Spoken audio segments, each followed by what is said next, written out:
एक, सूर्योदय से पूर्व ब्रह्मा बेला में उठे और अपने दोनों हाथों की हथेली को रगड़े और हथेली को देखकर अपने मुंह पर फेरे। शास्त्रों में कहा गया है कि कराग्रे वस्ते लक्ष्मी, कर मध्य सरस्वती, करमूले स्थिता गौरी, मंगलम कर दर्शनम।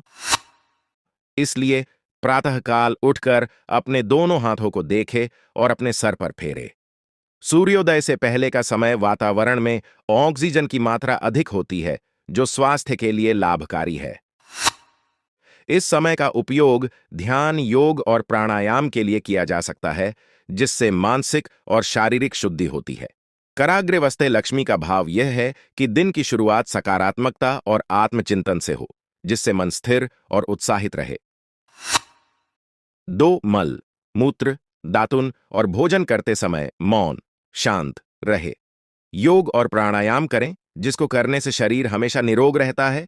चुप रहकर भोजन करने से ध्यान भोजन पर केंद्रित रहता है, जिससे पाचन बेहतर होता है। मलमूत्र त्याग के समय भी मौन रहने से मन और शरीर शांत रहते हैं।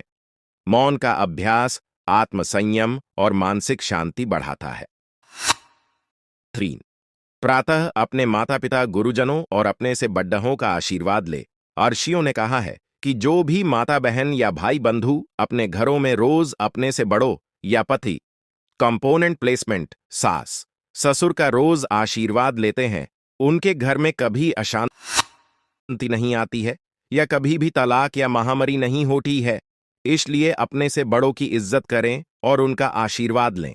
यह परंपरा परिवार के भीतर आपसी सम्मान और सद्भाव को प्रोत्साहित करती है।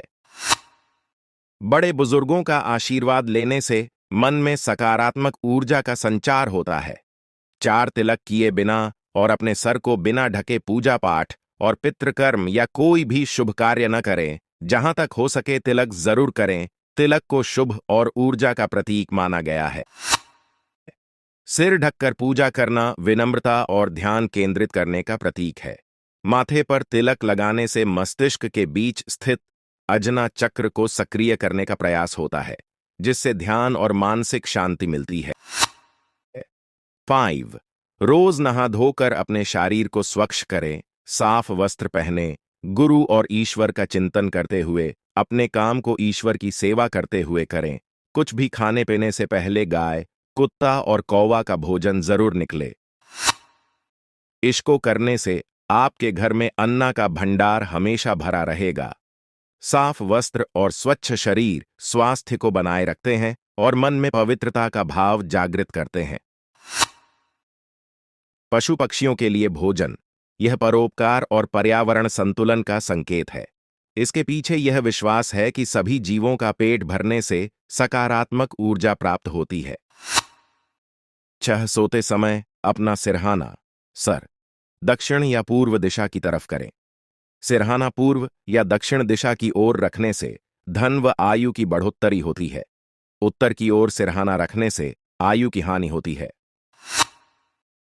पृथ्वी का चुंबकीय क्षेत्र उत्तर दक्षिण दिशा में फैला हुआ है।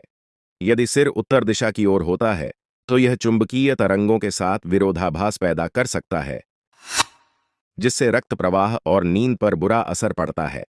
7, संक्रांति, द्वादशी, अमावस, पूर्णिमा और रविवार को और संध्या के समय में तुलसी दल न तोड़े। तुलसी औषधीय गुणों से भरपूर है।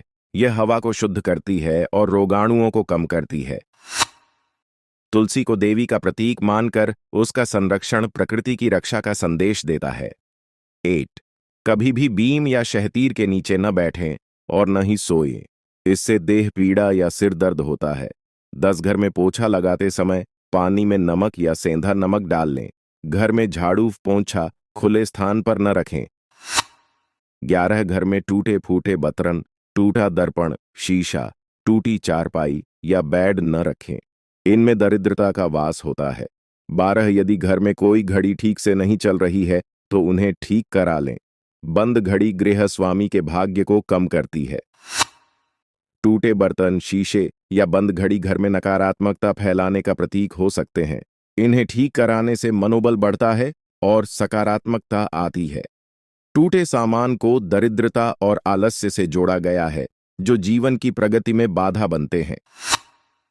13 पूर्व की ओर मुंह करके भोजन करने से आयु, दक्षिण की ओर मुंह करके भोजन करने से प्रेत, पश्चिम की ओर मुंह करके भोजन करने से रोग व उत्तर की ओर मुंह करके भोजन करने से धन व आयु की प्राप्ति होती है। दक्षिण दिशा को पितरों की दिशा माना गया है, जिससे उसका उपयोग भोजन के समय अशुभ माना गया है। भोजन की दिशा का प्रभाव वातावरण और पाचन पर पड़ता है।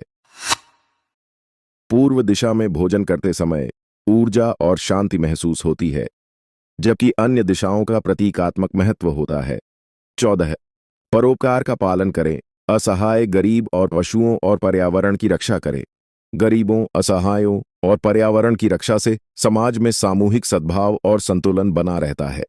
वसुधैव कुटुंबकम का सिद्धांत यही सिखाता है कि पूरी पृथ्वी एक परिवार है। 16 मन, वाणी और कर्म से सदाचार का पालन करें। मन, वाणी और कर्म की पवित्रता आत्मविश्वास और जीवन में संतुलन लाती है। यह धार्मिक ग्रंथों और समाज के नैतिक मूल्यों का पालन करने का प्रतीक है।